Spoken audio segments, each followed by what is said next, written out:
All right, let's evaluate this integral manually using the limit definition. And so to do this, we're going to take the limit as n approaches infinity of the Riemann sum just as a that's as a function of n. Okay, but which Riemann sum? The left endpoint, the right endpoint, the midpoint, or some mixture? Well, it doesn't matter. When you take the limit as n goes to infinity, it doesn't. They all converge to the same value, which is the integral value. So in that case, let's just choose the Riemann sum that is the simplest mathematically. That's the right endpoint Riemann sum. Okay, so first, let's write out all of the information that we use to break up the interval into rectangles. So the upper limit is 1, the lower limit is 0. So we're going from x is equal to 0 to x is equal to 1. All right. The function that we're working with, so that the function determines the height of the rectangles, is here, x cubed minus 3x squared. Okay. Now the endpoints of the rectangles of the intervals, and this is right now we're just talking in complete general here. So this information we use for any Riemann sum. Okay, the endpoints of the rectangles, it goes like x sub 0 is a, x sub 1 is, then you go a plus delta x. Well, okay, what is delta x? What's the interval width? Each interval width is the same, and that's going to be b minus a divided by n. So in this case, that's 1 over n.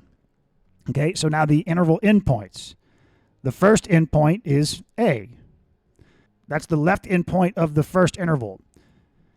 Then we do x sub 1 is the right endpoint of the first interval, and that's going to be a plus delta x. So in this case, that's just 1 over n, 0 plus delta x. All right. Now the x sub 2 is the right endpoint of the second interval, and that's going to be a plus 2 times delta x. So that's 2 over n. All the way to x sub n is b. And so what you can see is that if we write this as x sub I, so I could be 0, 1, 2, etc. What this works out to is this is a plus I delta x, which in this case is I over n. Okay, and so the reason why the right endpoint method is the simplest mathematically is because, so if we write out the Riemann sum, so this is R sub n, but every Riemann sum, no matter what type, is going to start off like this. The sum from I is equal to 1 to n of something. And for every single Riemann sum, it has a summation like this. The I value always corresponds to whatever subinterval you're in. So if I is equal to 6, then you're at the sixth rectangle for every type of Riemann sum, left endpoint, right endpoint, midpoint, whatever. And so what you can see is that that's convenient as far as the right endpoint method, because the way the notation is set up, if I is equal to 1, then x sub I is naturally equal to the right endpoint of whatever I you're at. So x sub 2 is the right endpoint of the second rectangle. That's the way it's set up. So all we have to do is just put f evaluated at xi. That's it. Delta x. Okay. So now let's get, what is f of xi? So we just put, that's f of I over n. We just want to evaluate f of I over n. So I over n cubed is I cubed over n cubed minus, and then we've got 3 I squared over n squared. Okay, what is f of xi delta x? That's, so 1 over n times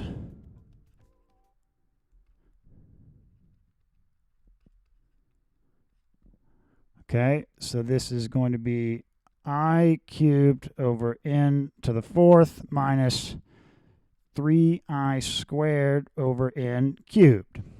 Okay, so now that's f of xi delta x. Let's put this into the Riemann sum.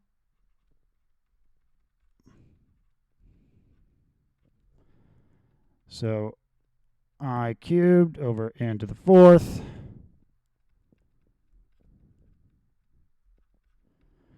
There we go. So now this is why you need to know how to work with summations, because we need to simplify this.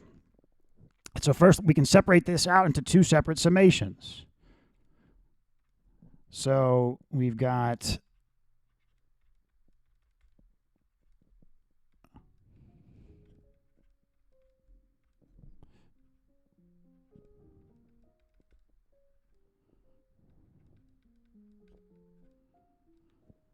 okay.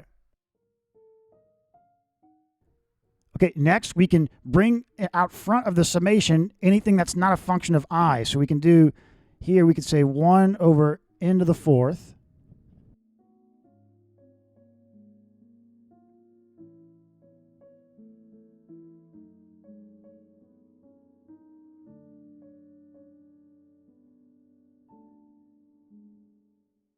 Like that.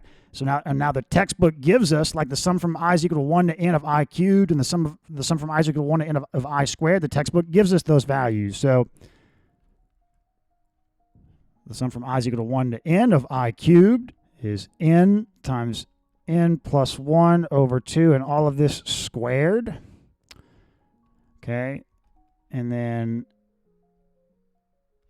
sum of I is equal to 1 to n of I squared is n times n plus 1 times 2n plus 1 over 6. So simplifying,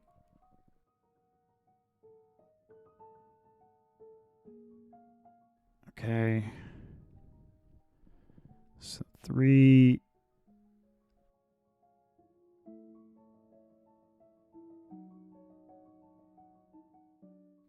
okay, so n plus 1 squared, we can expand n plus 1 squared. That's so n plus 1 squared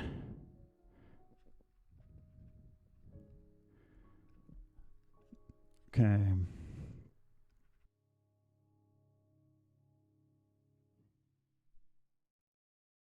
Okay, so this is n plus 1 squared, if we get a common denominator, and then 2n plus 1, 2n plus 1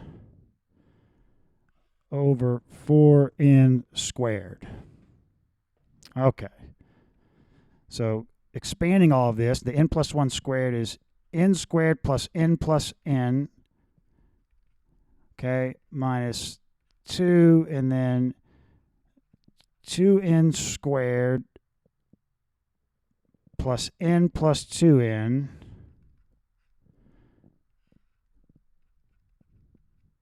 okay, n squared plus 2n plus 1 minus 4n squared minus 6n minus 2. Okay, so we've got minus 3n squared minus 4n minus 1 over 4n squared. Okay, there we go. There's R sub n. So this limit is equal to, or this integral is equal to the limit as n approaches infinity of R sub n. What is this limit? It's going to be minus 3/4.